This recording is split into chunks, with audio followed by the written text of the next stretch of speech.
Gəncədə müəmmalı şəkildə həyatını itirən gəncin ətrafında müzakirələr günü-gündən şiddətlənir. Hələ həyatının 18-ci baharını yaşayan, gələcəklə bağlı xəyallar qurub universitetə girməyi planlaşdıran, eyni zamanda ailəsinə dəstəyi də əsirgəməyən gəncdən, Elgün İbrahimovdan danışırıq. Dərs adıyla çıxdığı evə xəyallarına çatmasına sayılı günlər qalmış, qayıtmaq qismət olmur.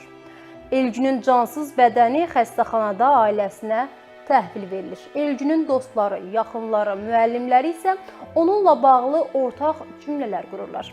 Xasiyyəti gözəl idi, həyata baxışı təmiz idi, yaşam eşqi ilə tanınırdı.